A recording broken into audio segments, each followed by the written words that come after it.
Est-ce qu'on peut se faire le qui es-tu maintenant avec Adolphe, si ça ne te dérange pas. Le qui es-tu, en fait, aujourd'hui, on présente une personne. Et là, cette semaine, on va parler de Jacques Attali. Est-ce que tu le connais, Jacques Attali? Mais le nom, il me dit quelque chose. C'est un acteur, non? C'est un écrivain. Ouais. On peut dire ça. On peut dire que c'est un acteur.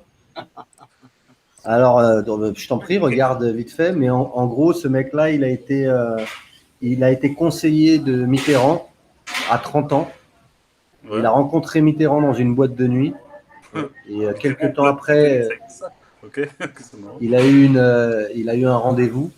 Ouais. Il est allé au rendez-vous avec 3 feuilles, avec une phrase sur chaque feuille.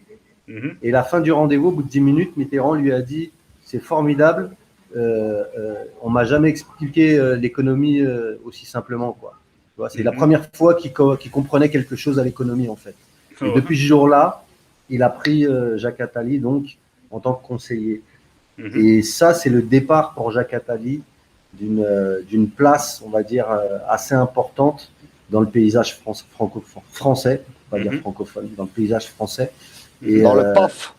Dans le PAF. Et voilà, mais c'est de lui qu'on va discuter. La rubrique Qui es-tu, en fait, c'est pour on prend des personnages comme ça qui sont influents, en tout cas en France, et on essaye de savoir qui sont ces gens-là et c'est quoi leur influence sur le pays.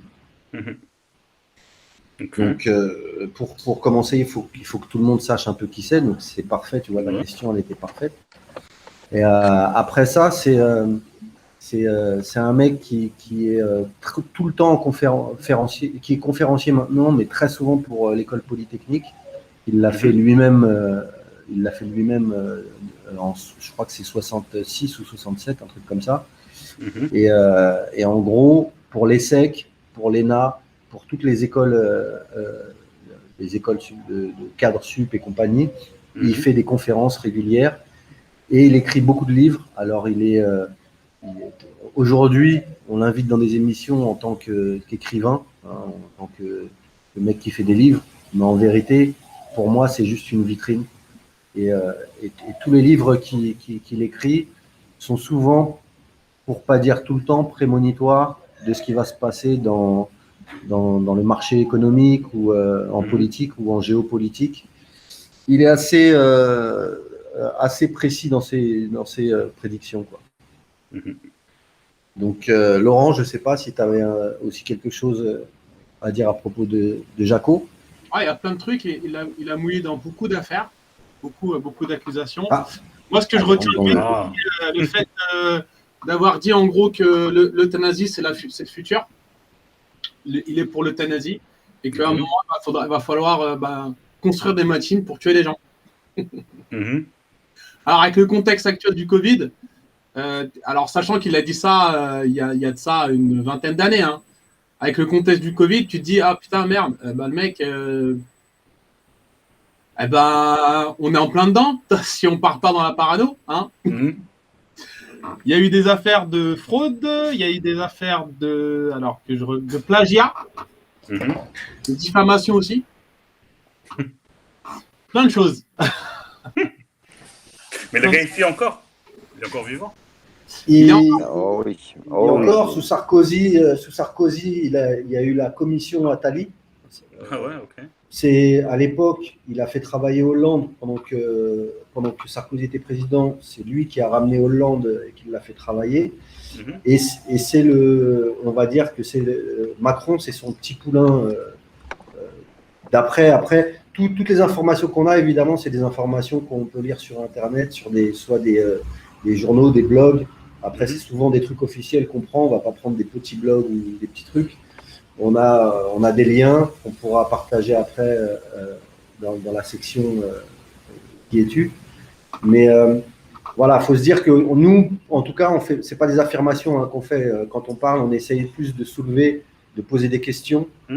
Mais on n'est pas là pour affirmer. Après, quand on dit des choses comme là, il vient de dire qu'il a été inquiété. On ne sait pas s'il a été coupable ou quoi, mais en tout cas, il a été inquiété dans pas mal de choses. Mais c'est surtout, moi, le point que je voulais voir, c'est qu'aujourd'hui, il a un truc qui s'appelle Positive Planet, qui défend partout. Et que Positive Planet, en fait, c'est nul autre que Planète Finance. Planète Finance, c'était avant que le microcrédit ait des problèmes. Donc, je pense que le nom a été changé en Positive Planet, parce que sinon, on allait forcément, en parlant de Planète Finance, on allait forcément tomber sur des problèmes qu'il a eu avec justement les microcrédits. Ça a été quand même. Ouais, c'est beau.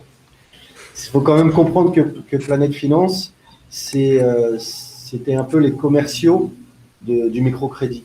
À l'époque, dans 16 pays du monde, c'est eux qui faisaient la pluie et le beau temps entre les banques qui avaient le droit ou pas de faire des microcrédits.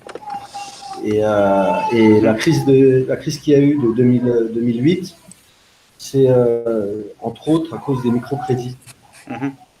Donc les microcrédits, ça a beaucoup aidé les startups. Beaucoup de startups se sont montées en fait grâce à ces microcrédits. Et on fait beaucoup l'apologie des startups et des microcrédits, mais ce qu'on ne nous dit pas, c'est que 70% des startups font banqueroute, ne réalisent pas leurs rêves. Donc il y a 25 à 30% qui arrivent à le faire. Mais dans ces 25-30%, le top 3, évidemment, de ces startups, c'est Blablacar, Deezer et OVH. Donc, des compagnies qui, quoi qu'il arrive, même sans être une startup,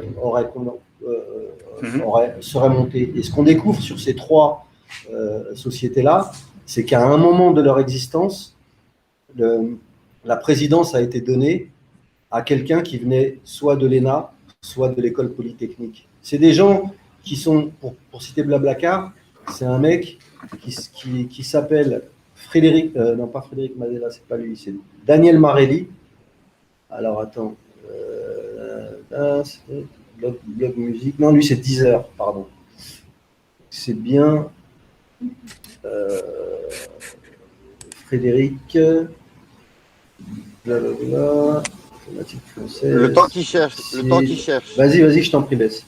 Il n'y a que dans nos têtes qu'on met des barrières, il n'y a que sur les cartes qu'il y a des frontières, il n'y a que de l'amour sur nos prières, il n'y a que de mon cœur qui s'en devait. T'as trouvé?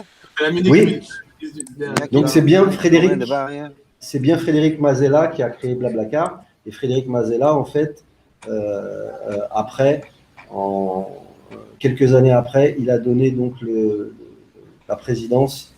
Il y a un nouveau mec qui est rentré dans la course, qui faisait partie justement, qui a fait les écoles de l'ENA ou de Polytechnique. À chaque fois, Deezer, c'est pareil. Il y a eu le moment où ça a été créé, et puis à un moment, boum, il y a un président ou un investisseur ou tac, qui vient de ces écoles-là, de ces trucs-là. Et on se rend compte que partout où on va, par toutes les grosses compagnies et tous les gros fonds d'investissement, les fondations, tous ces trucs-là, on retrouve tout le temps des gens à l'intérieur, la même famille de Polytechnique, de l'ENA, des écoles supérieures. Et donc, on nous dit tout le temps que oui, c'est possible